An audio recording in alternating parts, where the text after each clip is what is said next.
Selamat malam semuanya, selamat malam juga untuk Mem Stella selaku dosen pengampu mata kuliah pengantar pendidikan. Pada malam hari ini kami ingin mempresentasikan tentang masalah yang dapat menghambat pendidikan dan kesuksesan dalam sekolah. Materi pertama akan disampaikan oleh teman saya, Nabil. Assalamualaikum warahmatullahi wabarakatuh. Baik, di sini saya akan menjelaskan tentang faktor-faktor penghambat pendidikan dan kesuksesan dalam sekolah. Untuk poin yang pertama, di sini ada beberapa, yaitu yang pertama yaitu kurikulum, terus yang kedua relasi guru dengan siswa, terus yang ketiga yaitu alat pelajaran. Saya akan membahas 3 poin ini terlebih dahulu. Kenapa? Dikarenakan menurut saya ketiga poin ini lumayan berkaitan. Seperti yang sudah dikatakan oleh Hussein Umar, yaitu seorang pengarang, bahwa lingkungan sekolah membantu peserta didik untuk berinteraksi secara fisik, sosial, dan budaya. Untuk yang pertama yaitu kurikulum. Kenapa sih kurikulum ini termasuk dalam masalah yang menghambat pendidikan? Jadi masalah yang menghambat pendidikan dalam sekolah kita bisa bahas di segi penerapannya. Seandainya jikalau kurikulum tersebut sulit dipahami oleh guru atau sulit diimplementasikan oleh seorang guru, tentu saja apa yang seharusnya menjadi tujuan dari suatu kurikulum tersebut tidak akan tertuntaskan atau tidak akan sesuai dengan tujuan dari kurikulum tersebut. Dikarenakan seorang guru yang tidak bisa menyampaikannya secara baik dan benar, dan hal tersebut tentu saja akan menghambat proses pembelajaran. Baik, untuk yang selanjutnya yaitu relasi guru dan siswa. Kenapa sih hal ini bisa menjadi penghambat pendidikan dalam sekolah? Di sini saya mengambil contoh dari jurnal yang berjudul Identifikasi Faktor Penyebab Siswa Kurang Percaya Diri di SD Negeri Wastes. Di situ Gael, seorang pengarang, mengatakan guru dapat berperan dalam membangun kepercayaan diri siswa yang dapat mempengaruhi kemauan mereka untuk bertanya dan berpartisipasi dalam kelas, dan tentu saja hal tersebut akan menghambat pendidikan jikalau tidak adanya relasi antara guru dan juga murid. Dan yang terakhir yaitu alat pembelajaran. Minimnya alat dan media sangat mempengaruhi hasil pembelajaran siswa. Kenapa? Misalnya ketika guru menjelaskan materi SKI tentang Perang Badar, biasanya pengajar hanya bercerita lewat lisan saja dan membuat peserta didik jenuh dan bosan sehingga peserta didik enggan melaksanakan. Baik, lanjut yang terakhir yaitu alat pembelajaran. Minimnya alat dan media sangat mempengaruhi hasil belajar siswa.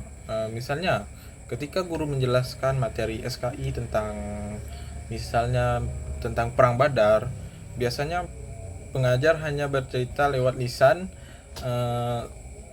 saja dan membuat peserta didik itu tentunya bosan dan juga jenuh, sehingga peserta didik enggan melaksanakan proses belajar dengan baik. Bukan langkah baiknya penyampaian materi tersebut dilakukan melalui tayangan video seperti menggunakan proyektor dan lain sebagainya, dan tentu saja hal tersebut akan menarik peserta didik untuk lebih mendalami dan lebih ingin memahami tentang Perang Badar tersebut. Mungkin sekian saja yang saya sampaikan tentang 3 poin tersebut. Untuk poin yang selanjutnya akan dijelaskan oleh teman saya yaitu Dea. Metode mengajar. Mengapa metode mengajar berpengaruh dalam masalah yang menghambat pendidikan dan kesuksesan dalam sekolah? Karena peran guru dalam proses pembelajaran ialah seorang informator, pengarah, pembimbing, dan pendidik. Oleh karena itu, metode mengajar sangatlah berperan penting dalam pendidikan dan kesuksesan keberlangsungan peserta didik di sekolah. Menurut survei hasil observasi penelitian Eccengiana Rizka Putri Jayanti pada tahun 2014 berjudul Pengaruh Lingkungan Sekolah dan Belajar Sikap Peserta Didik Terhadap Hasil Belajar, pada mata pelajaran ekonomi mengenai penelitian di SMA Negeri 9 Cirebon menyatakan respon siswa yang berbeda terhadap mata pelajaran ekonomi dengan satu guru yang sama. Ada yang menyatakan bahwa pelajaran ekonomi mengasyikkan dan menyenangkan karena guru ramah, tidak galak, dan cara mengajarnya pun menyenangkan. Namun berbeda dengan peserta didik yang lain menyatakan bahwa pelajaran ekonomi tidak menyenangkan karena gurunya terlalu banyak bergurau pada halaman 89. Inilah mengapa metode mengajar yang tepat sangat penting terhadap keberlangsungan pendidikan dan kesuksesan peserta didik di sekolah. Unsur terpenting dari sekolah adalah guru, karena guru berpengetahuan luas dan harus memiliki metode mengajar yang baik. Siswa akan mudah menerima apa yang disampaikan oleh guru karena itu. Faktor eksternal dan faktor internal. Dua faktor ini juga dapat berpengaruh dalam masalah yang menghambat pendidikan dan kesuksesan dalam sekolah. Faktor internal adalah faktor yang ada dalam diri individu yang sedang belajar, dan faktor eksternal adalah faktor yang ada di luar individu. Lingkungan sekolah merupakan salah satu faktor eksternal yang dapat mempengaruhi hasil belajar peserta didik. Lingkungan sekolah juga merupakan tempat yang dapat mempengaruhi pembentukan sikap kepribadian seseorang. Selain lingkungan menjadi faktor eksternal dapat mempengaruhi hasil belajar siswa, faktor internal yang ada di dalam terdapat sikap peserta didik pun dapat mempengaruhi hasil belajar peserta didik. Menurut Wina Sanjaya tahun 2011 pada halaman 276 sampai 277, sikap adalah kecenderungan untuk menerima atau menolak suatu objek berdasarkan nilai yang dianggapnya baik atau tidak baik. Lingkungan sekolah yang nyaman dan menyenangkan untuk belajar akan memberikan pengaruh besar terhadap hasil belajar yang diperoleh oleh siswa. Selama mereka mengikuti pelajaran di sekolah. Selain lingkungan sekolah, sikap peserta didik yang diberikan selama peserta didik mengikuti proses pelajaran di kelas pun akan diberikan pengaruh terhadap hasil belajarnya. Sikap peserta didik akan timbul ketika mereka mendapatkan informasi tentang suatu objek, peristiwa, dan sebagainya.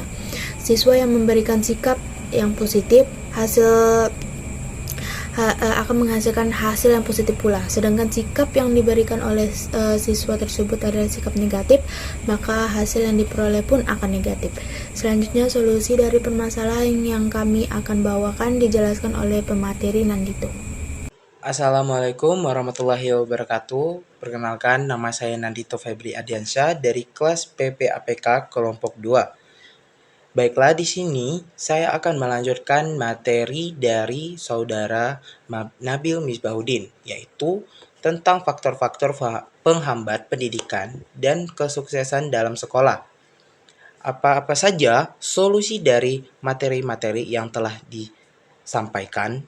Yang pertama yaitu kurikulum. Dari jurnal yang saya dapatkan yang diterbitkan oleh Siska Divi yang diterbitkan pada tanggal 27 Februari tahun 2019, dia menyebutkan solusi kurikulum pada permasalahan ini ialah dengan mengubah pengajaran yang berbasis dari sistetik materialistik menjadi religius. Solusi ini menunjukkan akan berkurangnya kemerosotan moral, di mana tidak akan ada lagi siswa yang cerdas yang tidak bermoral. Mengubah konsep awal, paradigma kurikulum menjadi alur yang benar untuk mencapai suatu tujuan yang sebenarnya. Melakukan pemetaan pendidikan melalui pemerataan sarana dan prasarana di sekolah-sekolah yang terpencil, sehingga tidak akan ada lagi siswa di daerah terpencil atau yang terbelakang dalam pendidikan, menjalankan kurikulum dengan sebaik mungkin. Lesson study ataupun workshop yang membahas cara mengajarkan kegiatan pembelajaran yang dimaksudkan dalam kurikulum 2013. Baiklah, yang kedua yaitu relasi guru dan siswa. Solusi ini yang tepat untuk disampaikan yaitu ada 3. Dapat dibilang dengan cara membangun hubungan baik antara guru dan dengan siswa. Artikel ini saya dapatkan dari Fun Teacher yang diterbitkan pada tanggal 24 Maret tahun 2022. Solusi yang pertama yaitu dengan meningkatkan antusias dalam mengajar. Cara pertama ini penting untuk membangun hubungan baik antara guru dan siswa adalah dengan meningkatkan antusias atau semangat dalam mengajar. Perlu diketahui, mengajar guru-guru di Indonesia ini menjadi seringkali sebab penilaian siswa terhadap guru. Guru yang ada di Indonesia ini harus meningkatkan antusiasnya. Kita perlu menampakkan semangat yang lebih saat mengajar, seperti memberikan penjelasan yang runtun dan menyeluruh. Membantu siswa yang belum paham, kita pun juga bisa mencoba metode mengajar yang berbeda untuk membuat suasana kelas menjadi lebih menarik. Yang kedua, yaitu memiliki kesabaran yang lebih. Setiap siswa pasti memiliki karakter masing-masing, termasuk tingkat pemahaman ini. Kita mungkin menemukan siswa yang ada yang langsung paham, ada yang perlu dijelaskan ulang. Namun di sisi lain, jika ada siswa yang langsung tidak paham ini, maka harus memerlukan penjelasan yang lebih. Nah, ketika menemukan hal semacam ini, kita tentu harus memiliki kesabaran yang lebih. Perlu disadari juga, kita harus mendapatkan pemahaman dari hak-hak oleh semua siswa. Oleh karena itu, ketika ada siswa yang belum paham, maka kewajiban kita adalah membantunya dengan memahami materi dengan benar dan baik. Dengan konsep mengajar tersebut akan tercermin perilaku yang elok dari seorang guru. Yang ketiga, yaitu pencapaian siswa dalam membangun hubungan baik adalah memberikan penghargaan dari setiap pencapaian mereka. Ini adalah poin yang sangat penting dilakukan oleh setiap guru. Selain itu, apresiasi ini juga meningkatkan kepercayaan dirinya. Tentu Anda tidak perlu bingung, kita ini tidak perlu bingung dalam mengapresiasi apa yang harus diberikan. Untuk mengucapkan selamat dan doa saja merupakan contoh yang mudah dalam apresiasi tersebut. Dan yang ketiga atau yang terakhir yaitu alat pembelajaran atau pelajaran yang saya dapatkan dari artikel IAIN Tuban tentang penelitian sekolah, sarana dan prasarana yang tidak memadai di Sekolah SDN Jampang 2 Gunung Sidur Kabupaten Bogor. Sekolah ini sangat kurang memadai tentang fasilitas yang ada di sekolahnya. Karena susahnya akses jalan untuk ke sekolah SDN Jampang 2 Gunung Sidur ini, bagaimana solusi agar alat pembelajaran atau pelajaran ini dapat memadai dengan benar, yaitu dengan cara meningkatkan kualitas sumber daya teknologi oleh pemerintah yang harus diberikan oleh pemerintah seperti meja belajar, alat proyektor sekolah untuk sekolah, serta masih banyak lagi. Dan dengan membaguskan akses jalan ke sekolah tersebut agar sekolah SDN Gunung Sidur Kabupaten Bogor ini dapat dikenal oleh orang luar. Nah, baiklah, mungkin itu saja yang dapat saya sampaikan.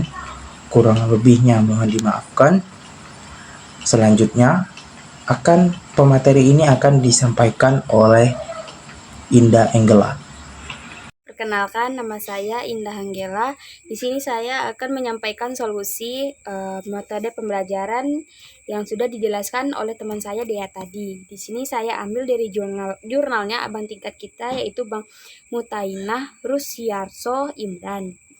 Dia dulu seorang mahasiswa prodi pendidikan sosiologi FKIP Universitas Tanjung Pura.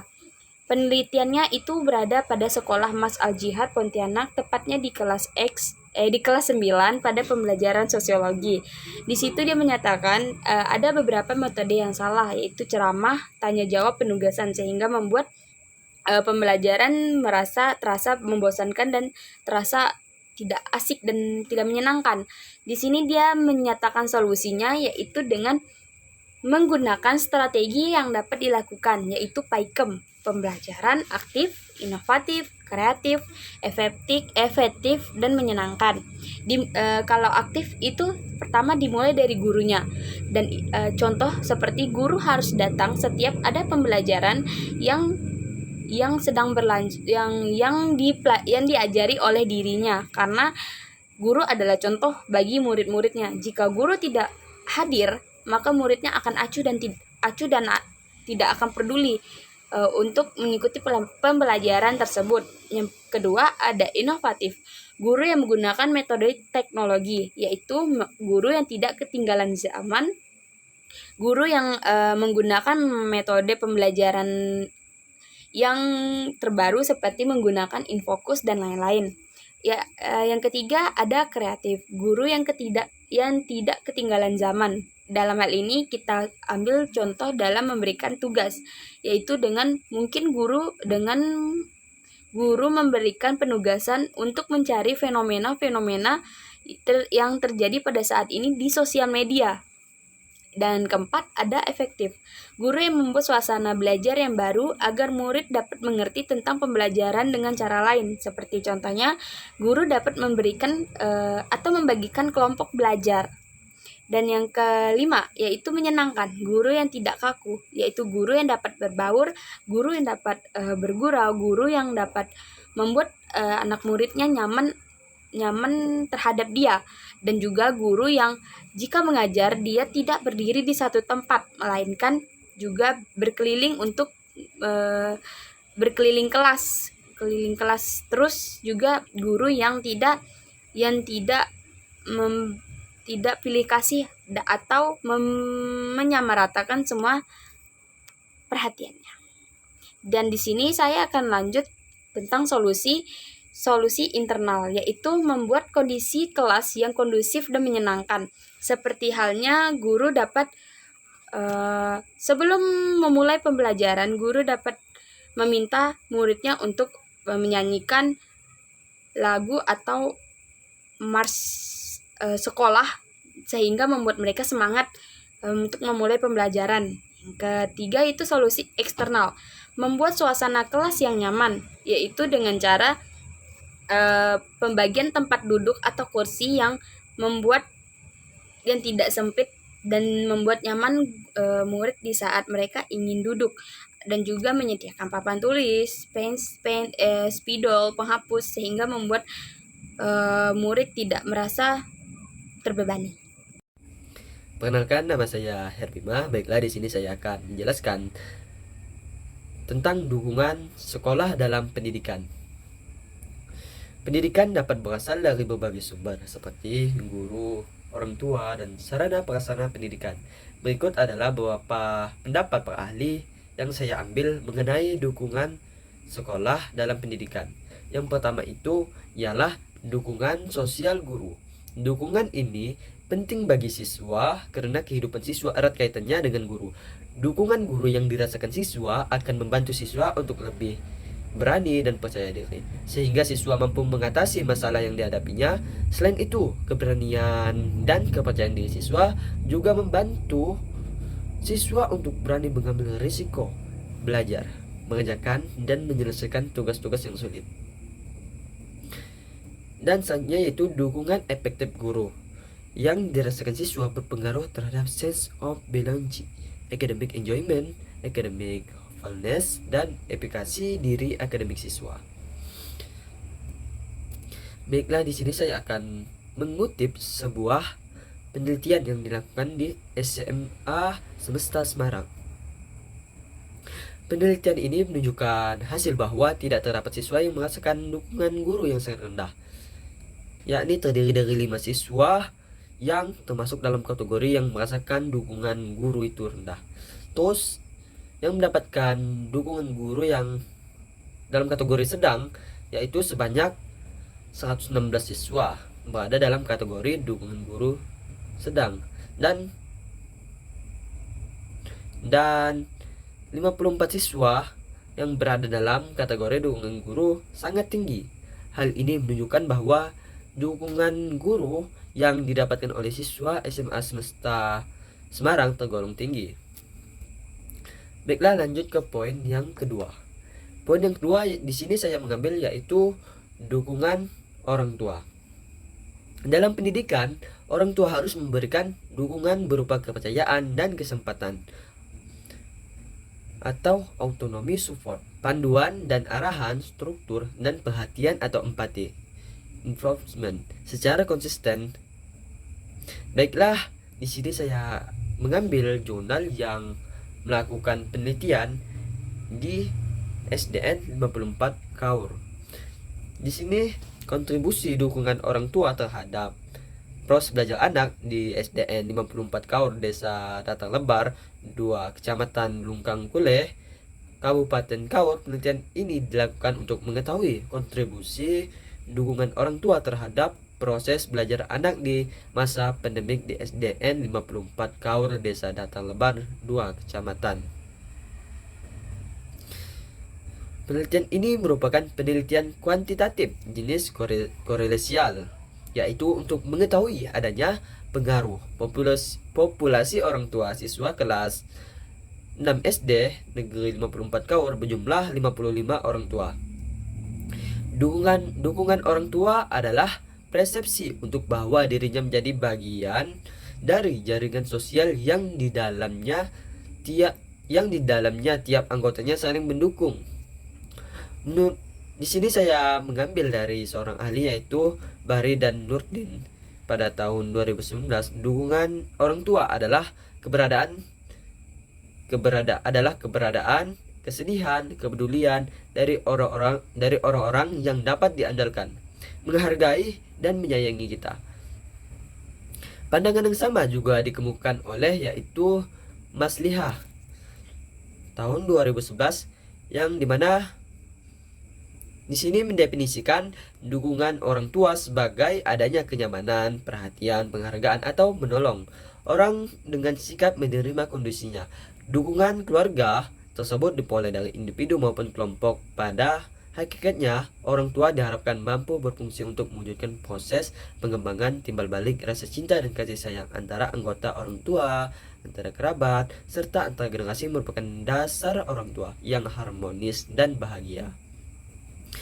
Hubungan kasih sayang dalam orang tua merupakan suatu rumah tangga yang bahagia. Dalam kehidupan yang diwarnai oleh rasa kasih sayang, maka semua pihak dituntut agar memiliki tanggung jawab, pengorbanan, saling tolong menolong, kejujuran, saling mempercayai, saling membina, pengertian, dan damai dalam rumah tangga. Dukungan orang tua adalah sikap, tindakan, dan penerimaan keluarga terhadap anggotanya. Anggota orang tua memandang bahwa orang yang bersifat mendukung selalu siap memberikan pertolongan dan bantuan jika diperlukan.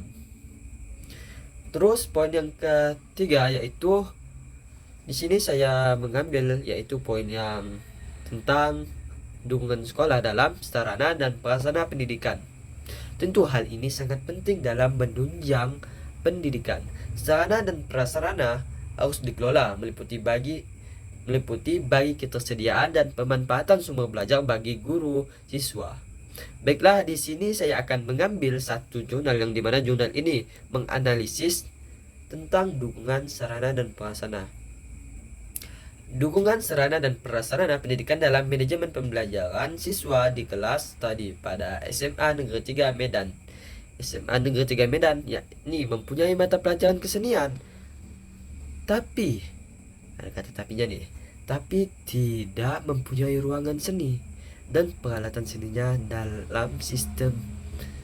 Dan mereka ini jika ingin belajar seni, mereka harus menyewa tempat dan peralatan seninya.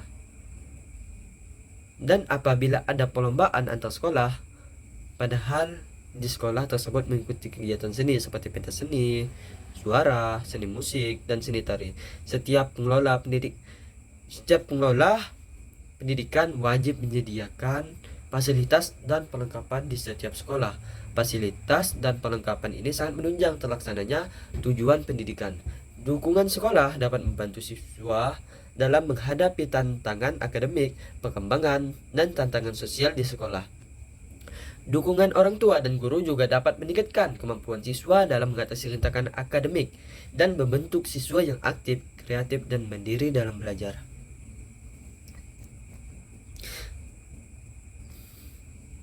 Selain itu, sarana dan prasarana Pendidikan yang memadai dapat mempengaruhi efektivitas pembelajaran. Maka sangat penting dalam mendukung pendidikan dengan adanya sarana dan prasarana yang lengkap, yaitu sangat mendukung efektivitas pembelajaran. Jadi mungkin hanya ini yang dapat saya jelaskan. Kurang dan lebihnya saya mohon maaf.